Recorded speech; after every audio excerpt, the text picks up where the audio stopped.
നമസ്കാരം. ഞാനിന്ന് ഒരു പുതിയ വീഡിയോ ആയിട്ടാണ് വന്നിരിക്കുന്നത്. വീഡിയോയിലോട്ട് കിടക്കും മുന്നേ എൻ്റെ ഈ ചാനലൊന്ന് സബ്സ്ക്രൈബ് ചെയ്യുക, ലൈക്ക് ചെയ്യുക. ഓക്കെ, അപ്പോൾ എൻ്റെ ഈ ഫേസ്ബുക്ക് പേജ് ഒന്ന് ഫോളോ ചെയ്യുക, എന്നെ ഒന്ന് സപ്പോർട്ട് ചെയ്യുക. അത്രയേ ഉള്ളൂ. അപ്പോൾ നിങ്ങൾ ചിന്തിക്കാൻ വേണ്ടി ഒരു 2-3 കാര്യങ്ങളുമായിട്ടാണ് വന്നിരിക്കുന്നത്. നിങ്ങൾ ചിന്തിക്കുക, ഞാൻ ചിന്തിച്ചു പറഞ്ഞുകൊണ്ട് നിങ്ങളെ കൂടെ ഒന്ന് ഉറപ്പിക്കാൻ വന്നതാണ്. അല്ല ഞാൻ വലിയ ആളായതുകൊണ്ടൊന്നും അല്ല വന്നത്. പിന്നെ ഞാൻ ആദ്യമേ തന്നെ പറയുന്നു, ഞാനൊരു മതഭ്രാന്തനല്ല. അതുകൊണ്ട് സമൂഹത്തിലെ ഏത് കാര്യത്തിനെയും എനിക്ക് വിമർശിക്കാൻ പറ്റും.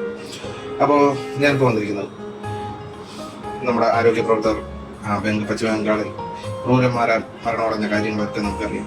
അതിനൊക്കെ എതിരെ പ്രതികരിക്കണം. ഭൂമിയിലെ മാലാഖമാർ എന്നറിയപ്പെടുന്ന ആ ഒരു വിഭാഗം നമ്മുടെ എന്താണ് പറയുക, നമ്മളെ സാന്ത്വനിപ്പിക്കുന്ന, നമുക്ക് മരുന്ന് നൽകുന്ന, നമ്മളെ പൊതുജീവിതത്തിലോട്ട് കൈപിടിച്ച് ഉയർത്തുന്ന ആ ഒരു നഴ്സുമാരില്ല എങ്കിൽ, ഈ ഭൂമിയിലില്ല എങ്കിൽ ഇവിടെ ഏകദേശമൊക്കെ എന്താ പറയുക, ഒരു വല്ലാത്തൊരവസ്ഥയിലോട്ട് മാറും. ഇന്ന് ദുരന്ത ഭൂമിയിലും യുദ്ധഭൂമിയിലും വരെ അവർ മല്ലടിച്ച് നിന്ന് ജനങ്ങളെ സേവിക്കുന്നു. അതൊക്കെ ഒരു വലിയ കാര്യമായി കണക്കാക്കുക.